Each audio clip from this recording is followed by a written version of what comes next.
In the last 12 months, women's football wrote history, broke records, and proved plenty. So let's talk about it.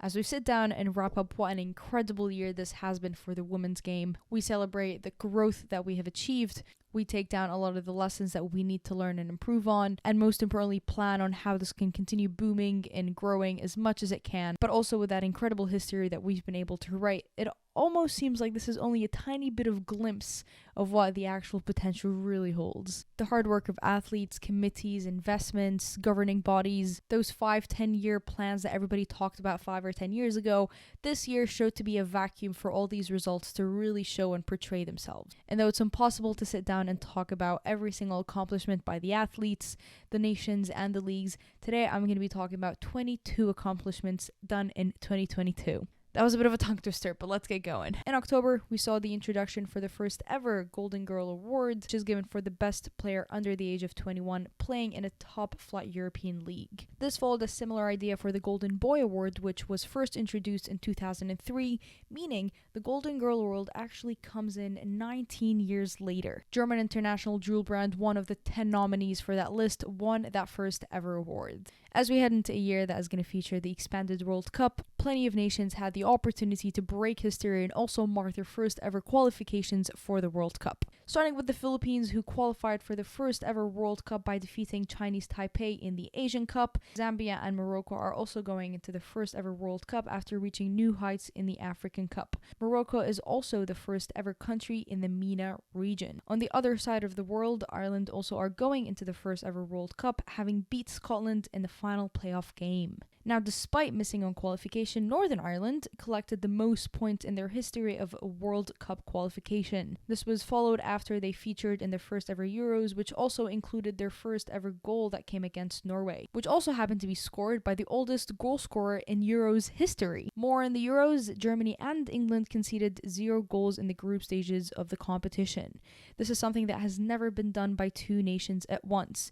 In fact, it was only done once by Germany back in 2005.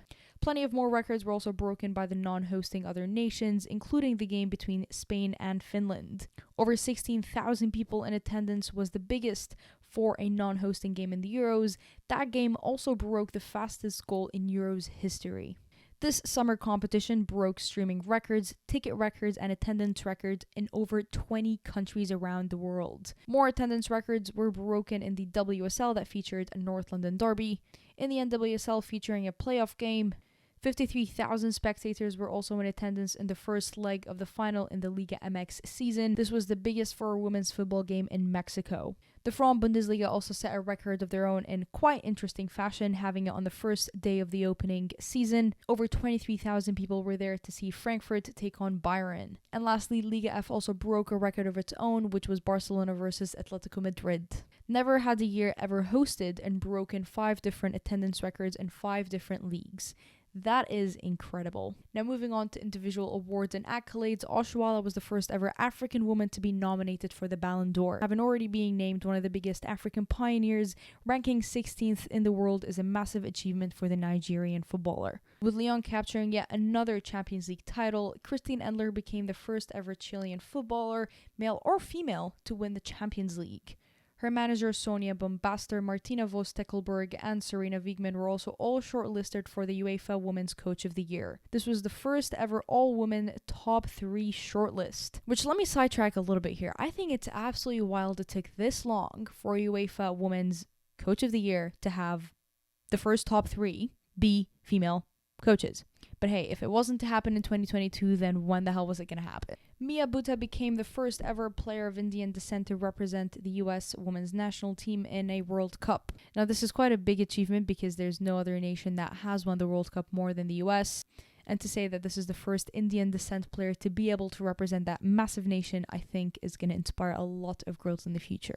The U17 World Cup also saw Colombia make a little piece of history when they progressed beyond the group stages for the first time in the competition, and they did not stop there. They went on to become the first ever Colombian national team to contest in a World Cup final, male or female. Nigeria also broke a new record, having never gone further than the quarterfinals before. The Africans contested 3 penalty shootouts in a row on their way to the third place. On their journey to be able to place third, they had to be victorious against the USA in the quarterfinal, an event that many people called a massive upset. They, however, lost to Colombia in the semis, but beat Germany to get that final third spot. Now, 3 other countries that also made their first ever debut in a U17 World Cup, but did not go on to achieve as the other countries did, included the hosts India, Morocco, and Tanzania. Now, let me just remind you, Morocco, the senior team, made it to the first ever World Cup, also did the U17, so African football is definitely on the rise. And lastly, number 22 on the list includes Kira Walsh, who was the woman for the biggest price tag transfer in the women's game.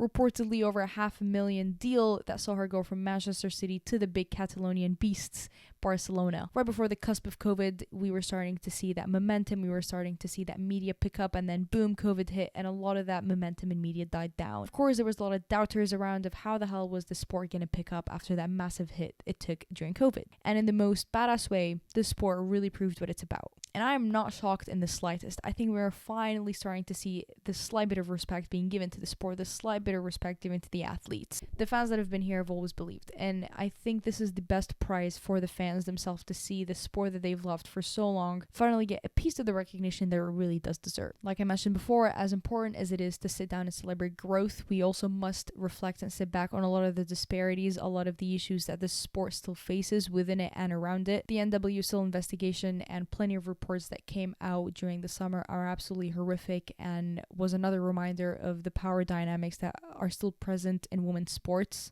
There's still national teams around the world that haven't played a game in a decade. There's national teams that are being abolished and being scrapped because the federations and the higher-ups simply don't believe in them. And even though that growth is starting to really disperse around, it's still heavily concentrated in a certain area, and I think we need to better figure out how to make sure that growth is happening all around the world. It needs to be international. Women's football, women's soccer, it's not just going to grow in Europe. It's not just going to go in North and South America. It has to grow all over the world. And so yes, we celebrate growth, but also we sit back and reflect on how to make sure that growth is happening all around the world. I would love to hear what were some of your best moments this year. There was a ton of goals, a ton of games, a ton of events, a ton of contracts, it was filled every single day with a ton of things taking place. What are the moments that are going to stick with you? If somebody was to tell you Women's Football 2022, what's going to pop up in your head? I also want to happily announce that a lot of our stuff from now on is also going to be available on Spotify, which would include all the audio stuff, you being able to listen to it for free on Spotify. So I'm going to leave a link in the description down below. Make sure you go and follow the podcast there.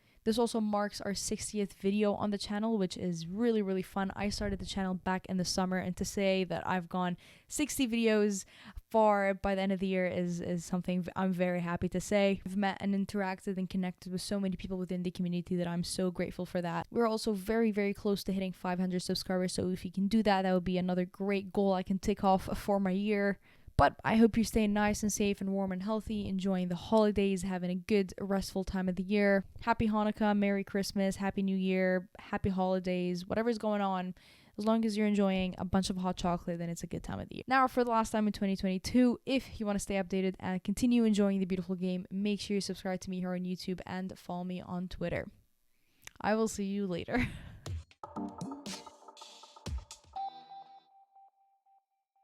Now that was a lot of fun.